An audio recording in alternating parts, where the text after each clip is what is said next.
सर्वांना श्री स्वामी समर्थ. नमस्कार, मी प्रियंका आणि परत एकदा तुमचं सर्वांचं माझ्या एका नवीन मराठी ब्लॉग चॅनलवर अगदी मनापासून स्वागत. आजचा दिवस तुम्हाला खूप छान, मस्त, आनंदाचा, आरोग्यदायी आणि भरभराटीचा जाऊ दे ही स्वामींच्या चरणी प्रार्थना. सोडून मी खाली आले, सगळ्या दारं खिडक्या उघडून घेतल्या. म्हणजे जी रात्रभर कोंडलेली हवा असते ना, ती गरम हवा सगळी बाहेर निघते आणि बाहेरची फ्रेश हवा आतमध्ये येते. तर झाडं मी अशा हॉलमध्ये ठेवलेली आहेत. आणि हा चक्कूचं झाड बघा पार आतमध्येच आलं आहे, जवळजवळ खिडकीला असं शिवलेलं आहे. ते थोडंसं कट करावं लागेल. आणि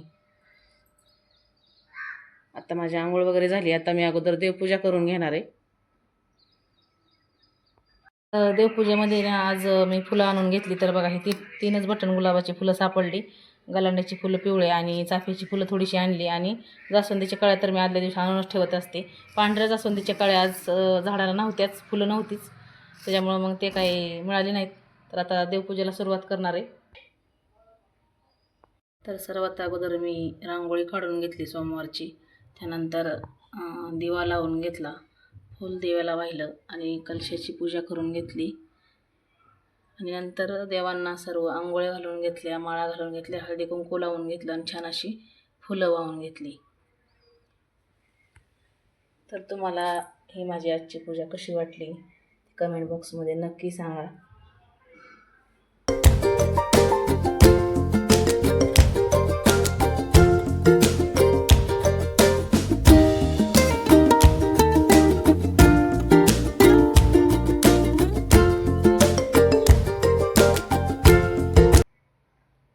देवपूजा झाली आणि मग दारामध्ये पण छान अशी रांगोळी काढून घेतली. तर देवपूजा करेपर्यंत मला 6:45 झाले आणि आता मी किचनमध्ये आलेली आहे. आता मला स्वयंपाक बनवायचा आहे. तर स्वयंपाकामध्ये मी भरली भेंडीची भाजी बनवणार आहे आज. आणि मुलांना हाफ डे आहे, शाळा आहे, त्यामुळं मग पटपट आवरावं लागतं. आणि त्यातली त्यात आज एका मैत्रिणीचे पापडसुद्धा आहेत. तर मग आम्ही रोज असे एक जणीचे पापड करतो. तर तो सुद्धा व्हिडिओ मी तुमच्यासोबत नक्की शेअर करेन. तर चला, इथे भेंडी बनवण्यासाठी मी इथे भेंडी स्वच्छ धुवून पुसून घेतली आणि मध्ये अशी कट मारून घेतली. बारीक तुकड्यांमध्ये नाही करायची, आज मसाला भरली भेंडी भरायची ना, तर अशी कट मारून घेतली खिडकी वगैरे बघून. तर भेंडी साईडला ठेवून घेतली आणि त्यानंतर मिक्सरचं भांडं घेतलं, त्यामध्ये शेंगदाणे घालून घेतली, कोथिंबीर घालून घ्यायची थोडीशी, आणि थोडीशी लसणाच्या पाकळ्यासुद्धा मी घालून घेतल्या यामध्ये. आणि चवीनुसार थोडंसं मीठ घालायचं आणि मसाला घालायचा चवीनुसार. आणि हे मिक्सरला आहे ना थोडंसं असं जाडसरच वाटून घ्यायचं. तर सगळं असं एकत्र वाटल्यामुळे एकदम असं एकजीव झाले आणि एकदम ह्या वाटणाचा आहे ना असा मुटका होतो. पाणी वगैरे अजिबात घालायचं नाही आपल्याला ह्या मसाल्यामध्ये. आणि ह्या भेंडीमध्ये ना असा भरून घेतला आहे मी. तर असा सगळा भरून घेणार आहे. तर इथे मी सगळ्या भेंडीमध्ये मसाला भरून घेतला. तर बनवायला घेऊ. तर इथे मग लोखंडाचा पॅनच ठेवला आहे मी, त्याच्यामध्ये तेल घालून घेतलं आणि एक 5-6 पाकळ्या लसणाच्या अशा ठेचून घेतल्या, म्हणजे भेंडी छान लागते.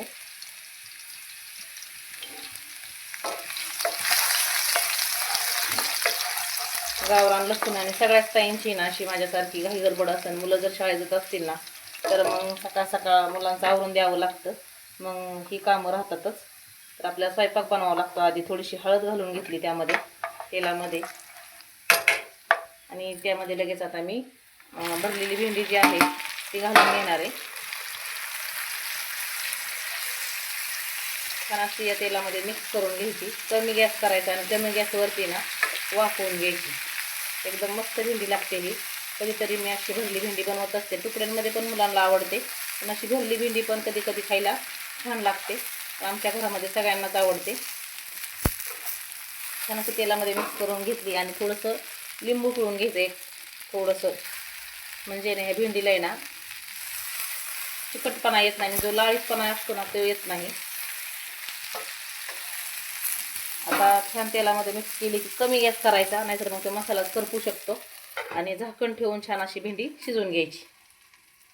तर भेंडी इकडं शिजत होती आणि मी साईडला इकडं चपात्या पण बनवायला घेतल्या.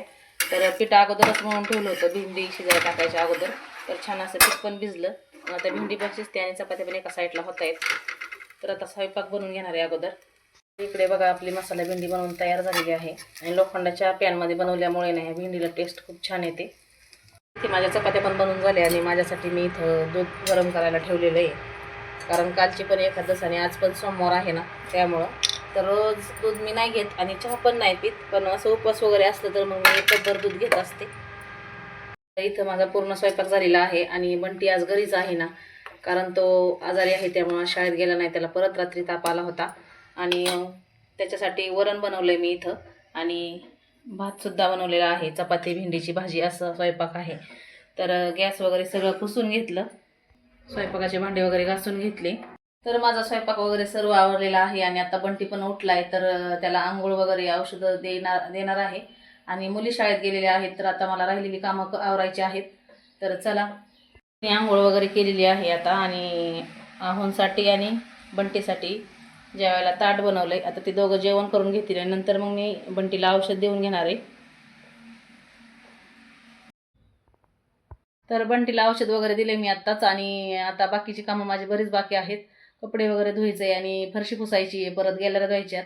तर सगळी कामं आवरून नंतर मग मी मैत्रिणीशी पापड लाटायला जाणार आहे. तर चला. तर आत्ता वाजलेले आहेत 1:30 आणि मी आले मैत्रिणीच्या घरी पापड लाटायला. तर बघा, ह्या मैत्रिणीचे पापड आहेत आज आणि अजून बाकीच्या मैत्रिणी येत आहेत. तोपर्यंत आम्ही आता ही एक मैत्रीण आली बघा. तर आम्ही सर्व मिळून गोळ्या करून घेणार आहे अगोदर आणि नंतर मग सगळ्या तोपर्यंत येत आहेत आणि मग आम्ही सर्व मिळून पापड लाटून घेणार आहे. एक जणीचे पापड रोज आम्ही करत असतो. प्रत्येकी 2 किलोचं पापड असतात. 1.5 किलो उडदाची डाळ आणि अर्धा किलो मुगाची डाळ असं परफेक्ट प्रमाण आहे आणि पटकन असे 2 तासामध्ये 2 किलोचे पापड आम्ही सगळे मिळून लाटतो. तर चला. इथं बघा, आमच्या आजीसुद्धा छान अशा गोळ्या करतायत आणि तेवढीच आम्हाला मदत पण होते बरं का. नाहीतर आमची एक मैत्रिणींना त्या गोळ्या करण्याचा गुत्ते. आणि इकडे बघा पापड लाटायला चालू झालेले आणि अजून 2 मैत्रिणी यायच्या बाकी आहेत. हे बघा, 1.5 तासात आज 2 किलो पापडाचं पीठ फस्त केले सगळ्या मैत्रिणींनी. तर तुम्हाला दाखवते. 1:30 वाजता पापड लाटायला बसलो आणि 3 वाजता पापड बनवून तयार झालेले आहेत. तर इथे पाहू शकता. झालेत पापड लाटून आणि इकडे चाललाय बघा आता उन्हाचा सरबत. 3 वाजलेले आहेत. विरघळली का नाही साखर? हो, विरघळली. लय आंबट नको करू, गोडच करायचंय. सरबत प्यायचं का सगळ्यांना? सरबत प्यायचंय का तुम्हाला? प्यायचंय ना. अयो, सरबत प्यायचं का? सरबत केलाय. आता पापड लाटून झालेत. एनर्जी ड्रिंक घ्या. हा घ्या सरबत. पापड लाटून घरी आले बघा आणि आहोंनी कलिंगड आणलं होतं. तर सगळ्यांना कलिंगड मी कापून दिलं. हा बघा आमच्या गार्गीचा लुक आजचा. शाळेमध्ये गेली होती. हाय करते बघा तुम्हाला. शाळा सुटली का? कधी आली तू घरी? होय, मग खाऊ खाल्ला का? काय खाल्लं? चहा बिस्किट खाल्लं. स्टार मिळाला ना तुला शाळेमध्ये आज? का मिळाला? कशाबद्दल मिळाला? छान अभ्यास केला म्हणून. गुड गर्ल आहे तू, आहे ना? गुड गर्ल आहे ना तू? हा म्हण ना. एकदम छान दिसती गार्गी. तर इथे पहा 4 वाजले होते आणि आभाळ आहे ना भरपूर आलं होतं. पावसाचं वातावरण तयार झालं होतं.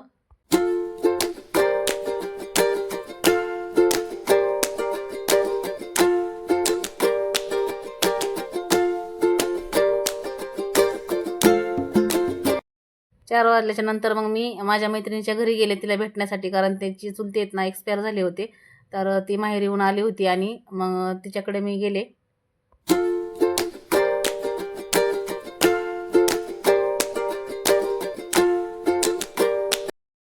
बघा आता 6:30 वाजलेले आहेत आणि मी चालले आता घरी, निघाले मैत्रिणीच्या घरून. तर हा बघा तिचा हा गोंडस मुलगा आहे आणि कितीला आहे तू? 5वीला आहे वय. हां, आणि आता चालले मी घरी. तर चला, आभाळ पण आले आणि पावसाचं वातावरण खूप तयार झालेलं आहे. तर आता घरी जाते. बघा आमचा रुद्र कसा गाडी खेळतोय. काय आलाय ऋतू? काय आलाय? पाऊस आलाय का? काय खेळतो? गाडी खेळतो का तू? काय होतंय म्हणला? पावसात गाडी जाती वय. तर मैत्रिणीच्या घरी वरून आता आम्ही घरी आलेली आहे बघा. आणि बघा ही मैत्रीण आली बंटीसाठी नारळ पाणी घेऊन. आणि ती आता खोलून देते नारळ, पाणी काढते त्यातलं. एकच का आणला? 2 आणायचे की? सकाळ सकाळ आता फक्त एक बस.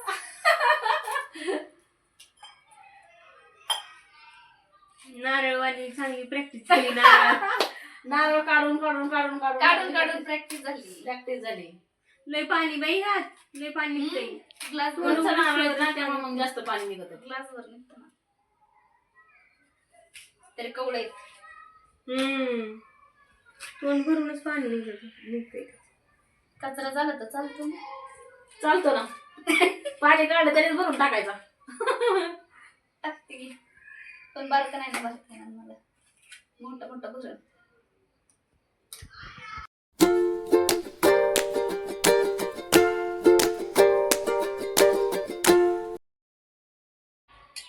एक ग्लास भर पाणी निघालं ना. हा ग्लास भर निघतो ना. राहू दे, मी करते का बाळा ते नरबंटी. फुल 1 ग्लास पाणी निघाले. हा निघतो एक ग्लास निघतो. राहू दे, मी कचरा भरते. राहू दे राहू दे.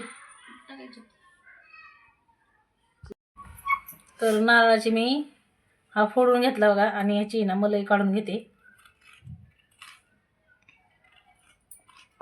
तर आता बरोबर 7 वाजलेले आहेत आणि मी दिवाबत्ती पण करून घेतली. आणि पाऊस पण नुकताच चालू झालेला आहे. तर तुमच्याकडे पाऊस आहे का ते पण सांगा. आणि आता मला स्वयंपाक पण बनवायचा आहे. तर अशाच एका नवीन व्हिडिओ भेटणार आहे. तोपर्यंत सगळ्यांना शुभ संध्याकाळ. आणि पुन्हा एकदा श्री स्वामी समर्थ.